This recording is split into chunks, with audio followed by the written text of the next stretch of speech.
So we studied equity shares with differential voting rights, preference shares के types, debentures के पहले features और debentures के types, bonds और bonds के types. और कुछ पढ़े या फीचर्स कैरेक्टरिस्टिक्स भी पढ़े बीच में? एनी डाउट अभी तक किसी में? क्योंकि अब जो स्टार्ट करने वाले हैं ना वो एकदम अलग कंसेप्ट है सिक्योरिटीज. बट अभी तक क्या हो रहा था, सब चीज़ इंडिया में चल रहा था. इंडियन कंपनी को फंड चाहिए, इंडियन गवर्नमेंट को फंड चाहिए. फंड ले किससे रहे? तो इंडियन कंपनी या इंडियन गवर्नमेंट ने सिक्योरिटीज इशू की और फंड ले लिया. फंड लिया किससे?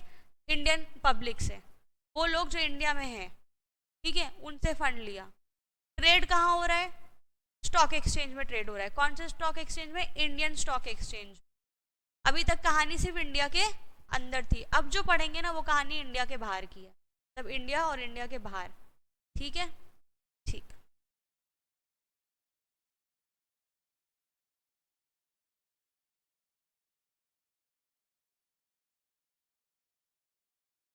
अभी तक हमने जो भी पढ़ा वो मैंने आपको यही बताया कि जितना भी अभी तक हमने पढ़ा वो था कि इंडियन कंपनी या Indian incorporated bodies are issuing securities to the people or to the public of India, right? Because they are getting funds from Indian public only, and the securities are listed on the stock exchange of India, NSE, BSE और stock exchange. अभी तक कहानी सिर्फ India के दायरे में थी. ठीक है, अब जो हम लोग पढ़ रहे हैं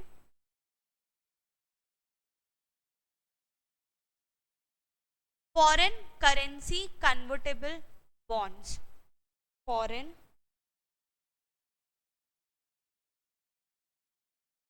करेंसी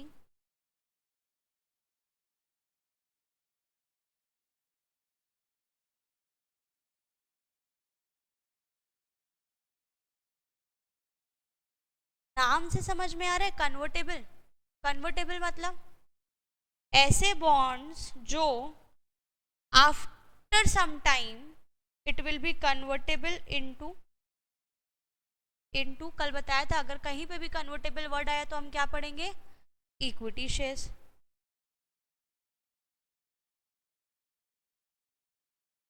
सपोज करो, नेम वन कंपनी, अपने मन से कोई भी नाम.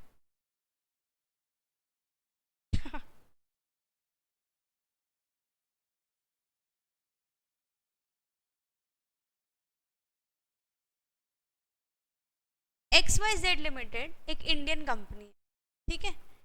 Now the company wants to raise fund from the public of US and UK.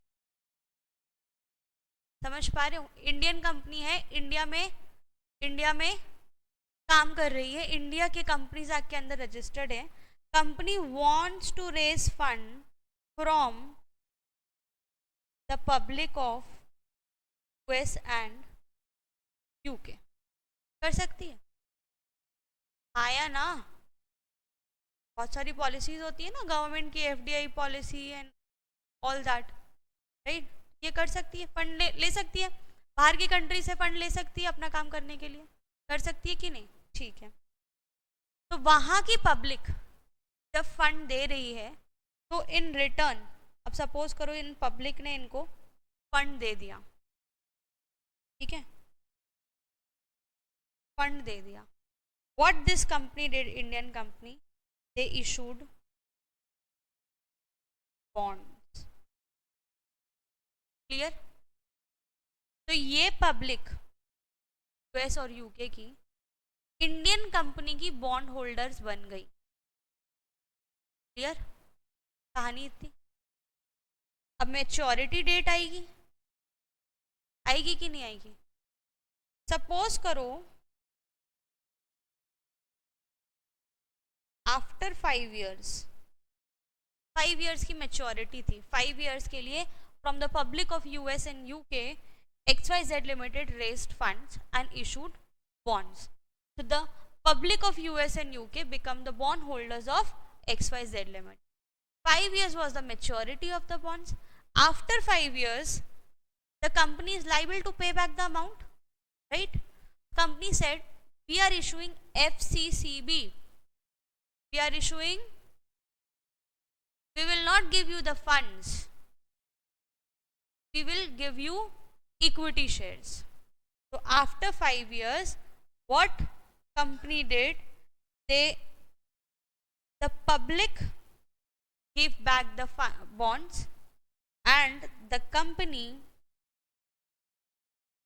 issued shares. So after 5 years, the bondholders of XYZ Limited became the bondholders of, became the shareholders of the same company who has issued the bonds. Clear है आपको ये concept? ठीक है, अब पढ़ो यहाँ पे क्या लिखा है आपकी बुक में. अब यहाँ पे एक वर्ड और लिखा है, फॉरेन करेंसी. तो ये क्या लिखा हुआ है? Foreign currency convertible bonds means the bond issued by the Indian company. हमारे एग्जाम्पल में XYZ लिमिटेड एक इंडियन कंपनी है, बॉन्ड इशू कर रही है इंडियन कंपनी, ठीक है. एक्सप्रेस्ड इन फॉरेन करेंसी, मतलब जो फंड मिलेगा ना वो फॉरेन करेंसी में मिलेगा इंडियन कंपनी को, ठीक है. And the principal and the interest in respect of which is also payable in foreign currency. मतलब ये जो फंड दिया ना इन्होंने, public of US and UK, ये तो अपनी करेंसी में ही देंगे ना, ये थोड़ी ना अपना लॉस कराएंगे कि पहले आए. मतलब गरज किसको है फंड की? इंडियन कंपनी को. तो वो लोग थोड़ी ना आके पहले कन्वर्ट कराएंगे. इंडियन कंपनी सेड कि भाई आप दे दो हमको आपकी करेंसी में, हम कन्वर्ट करा लेंगे क्योंकि फंड की जरूरत हमको है. क्लियर? सो और जो प्रिंसिपल अमाउंट है, मतलब ये जो ये वाला प्रिंसिपल अमाउंट है, ये भी फॉरेन करेंसी में आ रहे हैं. जो बॉन्ड इशू किए हैं तो जो कंपनी इनको इंटरेस्ट देगी, ठीक है, वो इंटरेस्ट भी फॉरेन करेंसी में आ जाएगा. Clear? Who is issuing the bond? Indian company, ठीक है. Indian company is issuing the bonds in foreign currency. उसमें जो प्रिंसिपल बाहर के लोग दे रहे हैं, इंटरेस्ट जो इंडियन कंपनी दे रही है वो भी फॉरेन करेंसी में पे होगा, ठीक है. FCCB are unsecured instruments which carry a fixed rate of interest at an option for convertible into fixed number of equity shares of the issuer company. 5 साल बाद जैसे ही ये मैच्योरिटी पे आए तो ये जो ये जो public of US and UK है, इनके पास ऑप्शन होगा. सपोज करो 1 लाख यहाँ के 1 लाख लोगों ने पैसा लगाया, ठीक है. तो 1 लाख में से हो सकता है 80% लोग बोले कि भाई कंपनी तो अच्छी परफॉर्म कर रही है, मुझे इक्विटी शेयर होल्डर बना दो. मैं तो अच्छा है, मैं तो क्रेडिटर था बट अब ओनर बन जाऊंगा बिकॉज कंपनी अच्छी परफॉर्म. 20% लोगों को लगेगा company is not performing good, the company is not performing good, मेरे को मेरे पैसे वापस कर दो भाई. तो it is at the option of the bond holders ki whether they have to convert their bond into equity shares of that Indian company who has issued the bonds. बार बार ये लाइन पे फोकस कर रही हूँ, who has issued the bond, कि इसके बाद जो पढ़ोगे उसमें कंसेप्ट चेंज हो जाएगा, ठीक. एंड या तो फिर वो अपना प्रिंसिपल अमाउंट वापस ले लें, ठीक है. It shall be denominated freely convertible foreign currency.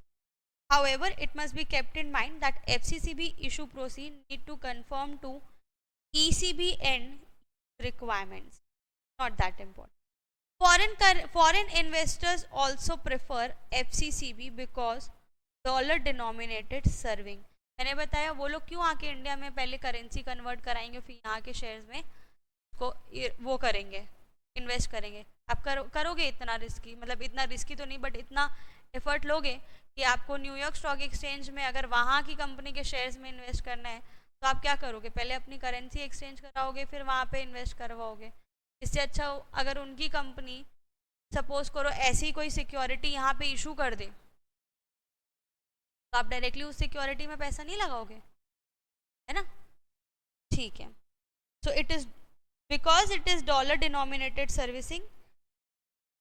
In addition, 25% of the FCCB proceed can be used for general corporate restructuring. General corporate restructuring anyone?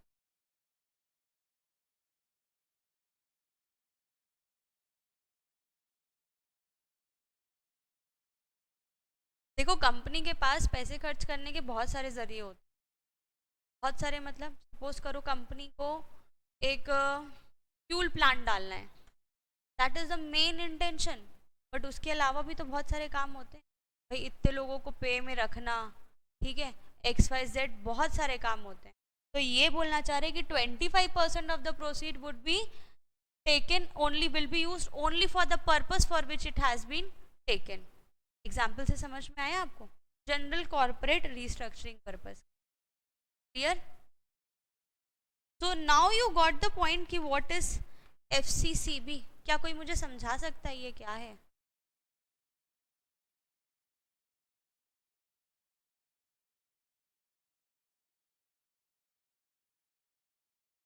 Okay,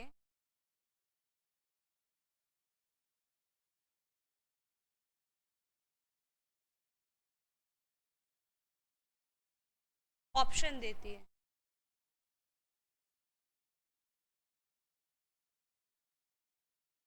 एकदम ठीक है। इससे क्लियर हुआ? एकदम क्लियर। अब इसको लिख पाओगे आप लोग? और ये फॉरेन करेंसी का मेन इम्पोर्टेंट लिख पाएंगे मैडम? ये अगर आपको ड्रॉ करना है आप ड्रॉ कर लो ताकि याद रहे आप लोग। अभी एक बार एग्जाम्पल पढ़ के देखो, रीड दिस एग्जाम्पल।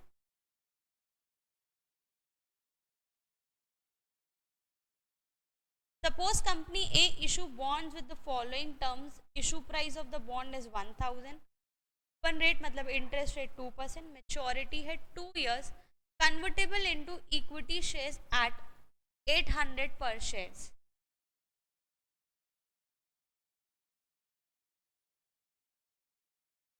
समझ पा रहे हैं question?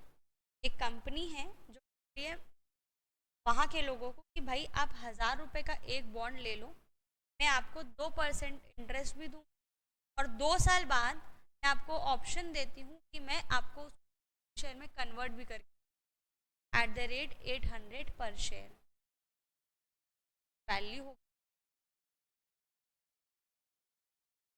Now suppose an investor subscribes to 4 of these bonds, total 4000 invest करना पड़ा। He is entitled to get an interest of 2% for 2 years also on maturity of date. If after 2 years the investor will have an option, या तो इधर claim कर ले पूरा redemption amount का 4000 वापस ले ले, या तो फिर get the bonds converted into equity shares of ₹800 per share. Thus, if the if he goes for the conversion, he will be entitled to 800 is the value। क्या 800 उनको पे करना पड़ रहा है? नहीं, अगर वो इक्विटी शेयर लेंगे तो उस समय वो इक्विटी शेयर 800 रुपये, it means 4000 is the amount, 4000 is the amount जितना उन्होंने कंपनी को दिया था। कंपनी बोली मैं 800 रुपये वाले इक्विटी आपको दे दूंगा। 4000 जो मेरा अमाउंट है डिवाइडेड बाय अगर 800 वाले करूँगी, नंबर ऑफ इक्विटी जाएंगे। समझ पा रहे हो आप लोग? नंबर ऑफ इक्विटी शेयर्स मिल जाएंगे, तो वो नंबर ऑफ इक्विटी शेयर्स वो कंपनी दे देगी वो बॉन्ड होल्डर। क्या उनको एक्स्ट्रा पैसे देने पड़े? मैडम बॉन्ड के टाइम पे तो पैसे देके clear? Now if the shares of company is trading lower than 800, for example 500, अब ये मार्केट डिसीजन होता है। अब देखो चल क्या रहा है, कंपनी ए है, ठीक है, कंपनी ए ने 1000 रुपीज के बॉन्ड्स इशू किए, one bond of ₹1000। What Mr. A did, Mr. B, what Mr. B did, Mr. B ने कंपनी ए को 4000 रुपए दिए और कंपनी ए ने मिस्टर बी को 4 बॉन्ड्स इशू कर दिए। इंटरेस्ट रेट था percent for surety of after 2 years। दो सिनारियो सिखाऊंगी, ठीक है। What is happening after 2 years। Company ने जब ये बॉन्ड इशू किया ना, तब उन्होंने बोला था कि मैं आपको कन्वर्जन का ऑप्शन दूंगी, 800 रुपये में आप कन्वर्ट करा सकते। कन्वर्जन इसका मतलब समझा रही हूँ, एट 800 आफ्टर 2 years। अगर सपोज करो इसी कंपनी का शेयर प्राइस 800 रुपये से ऊपर गया तो 800 रुपये से फॉलो गया। 800 रुपये से अगर ऊपर गया, for example if the existing price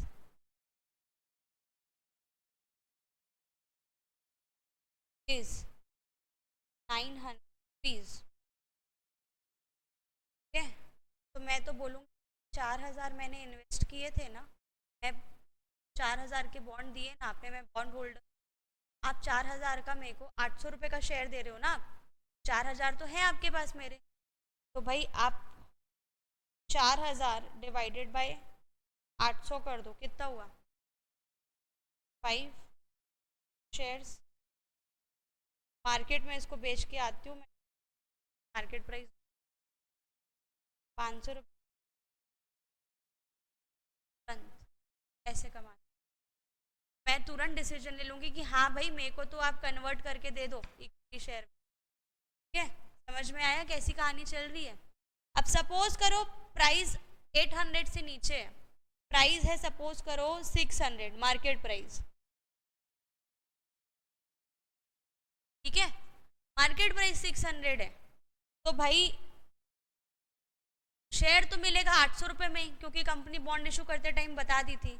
अब मैंने इन्वेस्ट किए थे 4000 रुपीज़, 4 बॉन्ड लिए, तो मैंने मिस्टर ए ने 4 बॉन्ड्स लिए थे 4000 रुपीज़ में, तो भाई 4000 इन्वेस्ट किए, कंपनी बोली थी कि 800 रुपये में ही शेयर दूंगी, इट मीन्स अगर मैं कन्वर्ट कराने जाती हूँ तो लेंगे तो 5 ही शेयर्स, ठीक है, 5 शेयर्स मिल रहे हैं 800 रुपये में, मार्केट में बेचने जाऊंगी 600 रुपये में, तो 200 रुपये पर शेयर का तो लॉस ही हो रहा है, तो मैं क्यों शेयर्स लूँ, मैं बोलूँगी दे दो मेरे को मेरे 4000 वापस, कि 4000 की वैल्यू के 5 शेयर्स तो मिलेंगे, बट वो 5 को बेचने जाऊंगी तो 5 × 600 कितना होता है 3000, बैठे बैठे 1000 का लॉस है, तो मैं बोलूँगी मेरे को नहीं चाहिए आपके इक्विटी शेयर्स, मेरे पास तो ऑप्शन है ना, आप मेरे को मेरा फंड वापस दे।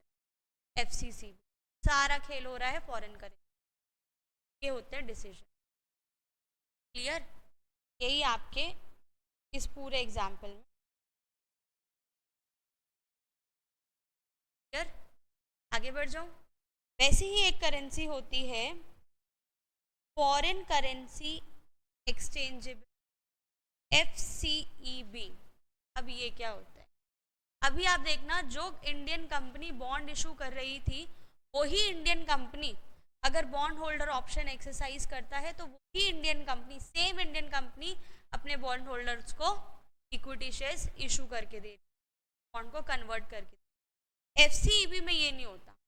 FCEB में क्या होता है, जो कंपनी बॉन्ड इशू करके दे रही है to the public of US and UK, bond holder बन गए उस कंपनी के ये लोग, कंपनी एक MOU करती है एक दूसरी इंडियन कंपनी के साथ, और उनको बोलती है प्लीज़ आप उनसे बॉन्ड ले लो और अपनी कंपनी के, बस मुझे मेरी कैपिटल नहीं बढ़ानी, इक्विटी शेयर इशू करेंगे तो कैपिटल बढ़ेगी, कंपनी को कैपिटल नहीं बढ़ाना, कंपनी चाह रही है मैं लोन पोजीशन बढ़ा लूँ, मेरे को कोई दिक्कत नहीं, लोन चाहे आपसे ले, अच्छा आपसे ले, लोन पोजीशन में तो बढ़ा ही रहेगा, बट अगर कैपिटल 10 लाख है, बट अगर वो लोग कन्वर्ट करवा लिए, मेरे को उतने से अपना इक्विटी शेयर बढ़ाना पड़ेगा, मेरा कैपिटल बढ़ जाएगा।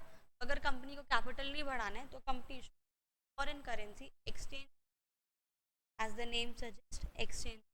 अब ये कैसे होता है बताती हूँ, क्या यहाँ तक समझ में आया आपको madam? Foreign currency exchangeable bond,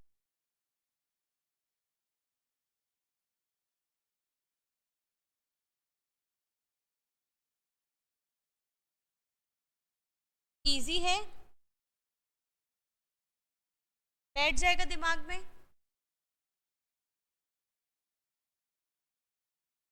foreign currency में इशू हो रहा है, एक्सचेंजेबल है, और क्या इशू हो रहा है, bonds.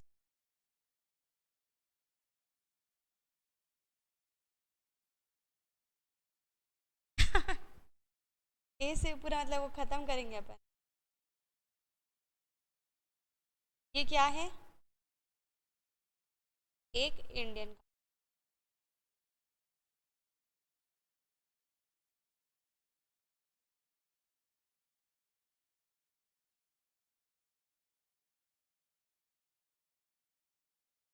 PQR an Indian company, ठीक है, रेस फंड्स, तो पब्लिक ने इनको फंड दे दिया कंपनी को, और इन्होंने इनको बॉन्ड इशू कर दिए। Clear? After maturity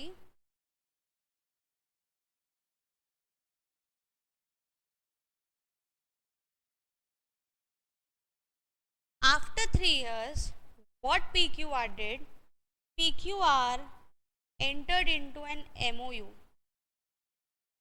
memorandum of understanding agreement में enter की with an another Indian company, madam name JKL, कल से दूसरे नाम से, ठीक है, another Indian company। इन्होंने MOU लिया एक दूसरी इंडियन कंपनी के साथ कि आफ्टर 3 इयर्स अगर इनको अपने बॉन्ड्स कन्वर्ट कराने हैं, एग्जिट अपॉर्चुनिटी तो देनी पड़ेगी ना, मैच्योरिटी हो गई, या तो फंड दो या तो कन्वर्ट कराओ। तो व्हाट PQR सेड कि प्लीज हम आपके साथ एक एग्रीमेंट कर रहे हैं, ये जो पब्लिक जो हमारी बॉन्ड होल्डर थी पिछले 3 साल में, ये अपने बॉन्ड्स जो है वो आपको दे दे, ठीक है, गिव बॉन्ड्स, और आप in public of US and UK को अपनी कंपनी के शेयर्स इशू कर। The bondholders of PQR Limited became the equity shareholder of another Indian company, and JKL Limited became the bondholder of, क्योंकि bond तो खत्म नहीं हुए। Here, this is foreign currency exchangeable. One company is issuing the bond, but another company is issuing the shares. The company which is issuing shares becoming the bondholder of the original company which is getting the fund. Clear? Decision making वैसी होगी जैसे market scenario पिछले question में अपन ने पढ़ा, ठीक है, अगर JKL लिमिटेड के शेयर्स का प्राइस ऊपर या नीचे होगा उस हिसाब से होगी। क्लियर हो गया? तो दिस इज फॉरेन करेंसी, बोलो, एक्सचेंजेबल।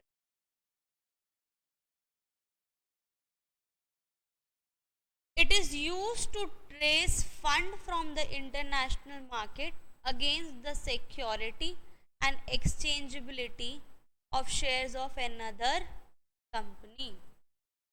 समझ में आया कि आपको ये छप गया आपके दिमाग में? अगर ये छप गया तो आप लोग लिख लोगे 5 लाइन तो, ठीक है, इसलिए डायरेक्टली यहां से नहीं पढ़। सो bonds are expressed in foreign currency, the principal and interest is also payable in foreign currency। Difference बस इतना है FCCB और FCEB में, FCCB में जिस कंपनी के बॉन्ड थे उसी वही कंपनी अपने इक्विटी शेयर इशू कर रही थी, FCEB में जिस कंपनी के बॉन्ड्स थे वो कंपनी इक्विटी शेयर्स में कन्वर्ट नहीं कर रही है बल्कि इंडियन कंपनी शेयर्स दे रही है। Issuing company being an Indian company, it is subscribed by the person resident outside India, तभी वहाँ पे मैंने easy word में public of exchangeable into equity shares of another company, another Indian, which is also called as offered company on the basis of equity related warrant attached to the debt instrument. ये कितने पैसे, कितने rupees जाएगा? क्या आपको ये कहानी clear है? क्या आपको ये कहानी थी जो हमने पढ़ी अभी तक?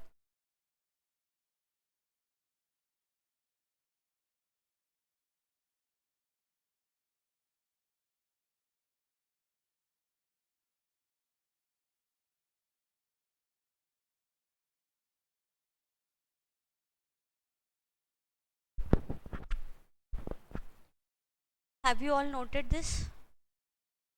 ड्रॉ कर लो से, यही समझ में आएगा क्योंकि बुक पढ़ने में तो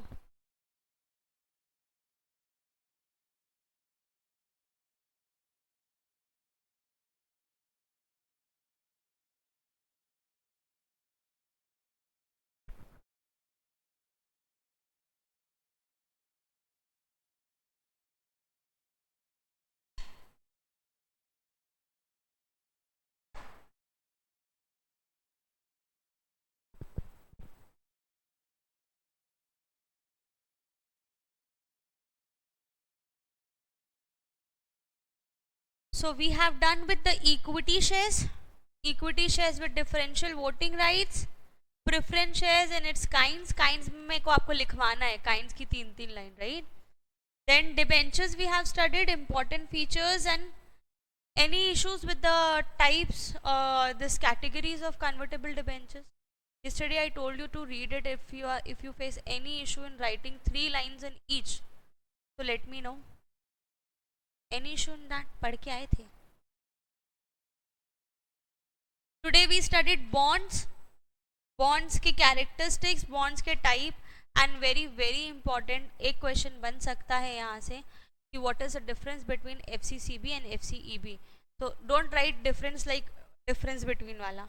Write 5 points for FCCB and then write 5 points of FCEB. Clear? क्या ये concept आपको clear है?